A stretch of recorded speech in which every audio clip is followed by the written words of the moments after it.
So this is from Call of Duty 1, and I got to be the tank driving specialist. So, let me pause this.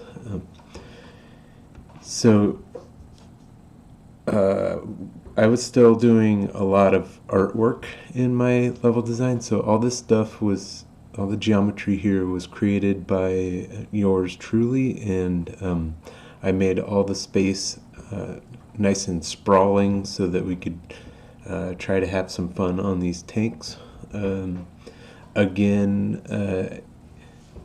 these sequences are meant to be short-lived, and I would try to keep it short and simple.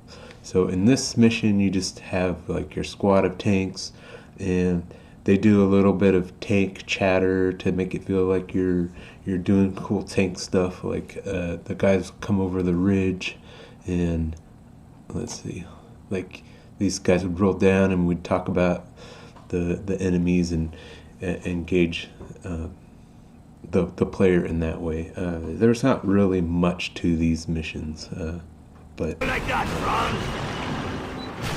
I had to do some coordination with the tank's position and have them kind of wait around for you to catch up to it and make it feel like you're a part of the squad. A cool little tree knockover animation would happen when you run into the trees.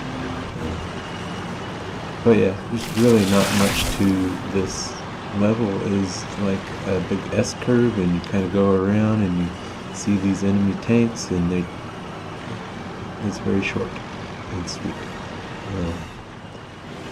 So pause that. It would then go on to, I don't know if this goes to that. There's a tank drive town. Oh, I have it over here. So this one, I spent a lot of time with the buildings, making them so that you could shoot and have some collateral damage as you're rolling through here and doing stuff. More AI involvement, but still very simple.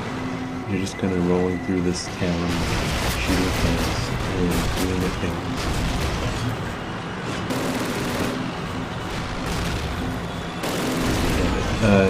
So I'm just kind of talking about gameplay mechanics.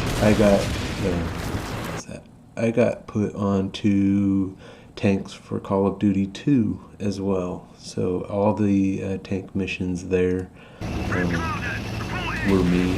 This one particularly, I'd say I spent a lot of time doing this V formation, having the tanks all kind of move together was a cool programmery effect. They would kind of wait for you to get into position and then do this V formation, and the AI stuff in there wasn't, I call it AI because it's been doing programming, making all these tanks move, but there wasn't really much to it. The enemies were on if I remember right, they were on this circle path that didn't deviate at all, and so were the friendlies, I think. Yes, but it was masked by the fact that if the player didn't engage stuff, you'd just get shot and not get to see all the not actual AI stuff that was happening.